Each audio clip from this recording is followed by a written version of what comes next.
بسم الله الرحمن الرحیم.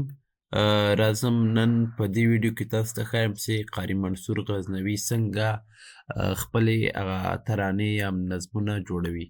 نو هغوی خپله یو ویډیو ریکارډ کړی ده، نو هغه به زه تاسو ته نشروم چې څنګه دی په خپله دغه خپل نظمونه جوړوي او کوم سیټینګ یې استفاده کوي. نو بیا تاسو ته وایم که تاسې غواړئ همدغه سیټینګ چې دی استفاده کوي، نو زمونږ واتساپ شمېرې یا هم ټلګرام ته مسیج وکئ، زه به تاسو ته همدا سیټینګ بیا لیږمه. نو همدغه خپل کوم سیټینګ چې دی استفاده کوي، مثلا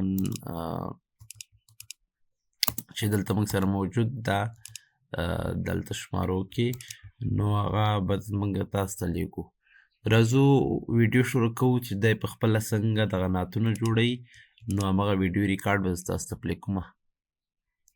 او یو غوښتنه تاسو نه وکړم که تاسو زموږ چینل ته نوي یې زموږ چینل سبسکرایب کړئ او ویډیو کوښښ وکئ چې آنلاین وګورئ تر څو موږ ته هم لږ څه فایده ورسیږي. لیبا خوند کړي په جبین دي دا خلک نه پیژني دي چې وایي دا کم پلګینز استعمالي، دا پلګینز نه دا زه خپل اواز ګوره.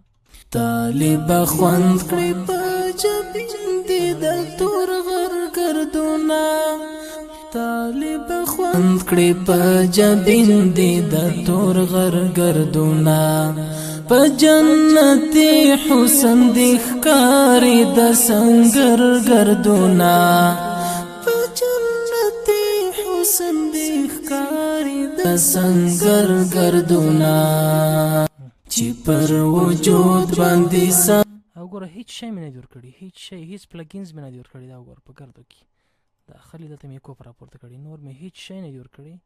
وایس مشین دا شیان زه خپل نه استعمالوم. دا دی دا جوړ ته راسه، دا دی طالب خوند کړي په جنب په ځان ځان کړلو خالي دغه ځای ته مې کورس ورکړی دی او بل مې دغه مې ورکړی دی. بس دا چې ما تا تر ټولو لفظ سټینګ در واستوم، بس دا مې ورکړی دی. کورس مې نه جوړ کړی دی، وایس مشین مې لاس ډبل اواز ورکړی دی، بل نور مې هیڅ ځای کې هیڅ افیکټس ما نه دی استعمال کړی. بس د ټونه ما سوی او دا د دوم سیټینګ ما سوی، دا دوم سیټینګ ما خپل په لګولې دي. صحیح ده، نور هیڅ شی نشته، بس دغه ساده شعر دی. کاری د جهنم بل څه مهم شان دلته درشم په دې کې سیف او سیف اس دا خو درته معلومیږي. صحیح دی، دا خو اسانه دی. او امپورټ وی میړنی او ننګیالوي زه د مصري دوه مصري ده، زه خپل شعرونو ته ټول کورس ورکوم په ډیفالټ کې. دا د ما په اف کې راته ایښی دی کلاسیک کورس، دا دی په ډیفالټ کې.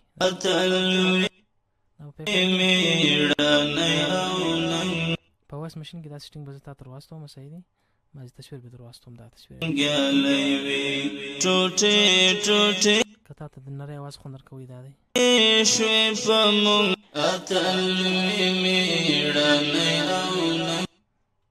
خو دا وایس مشین چې دی دا د چا د اواز سره دا نری اواز یې درښیم، دا د چا د اواز سره ډېر ښه میچ راځي، د اواز سره هم ښه دی خوند کوي. د بعضې اوازونو سره بیا خوند نه کوي، زما اواز سره دا وایس مشین نری چې کوم دی دا خوند نه کوي.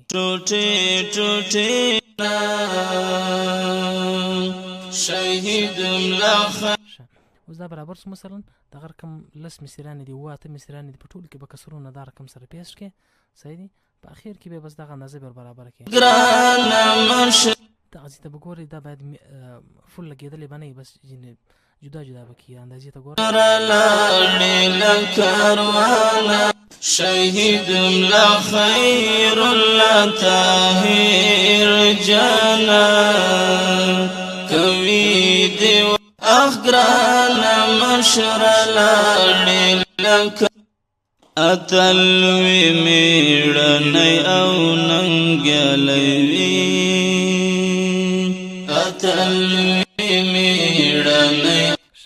دا برابر شو. په اخر کې به هغه نه وي چې په خپله ختم شي، ما په اته کې راشی دی، هغه دغه ځای دی فیورایټ ته چې راسي فیډ آوټ دی ته وایي، فیډ آوټ دا دی. وګوره په خپل سوکه ختم شي.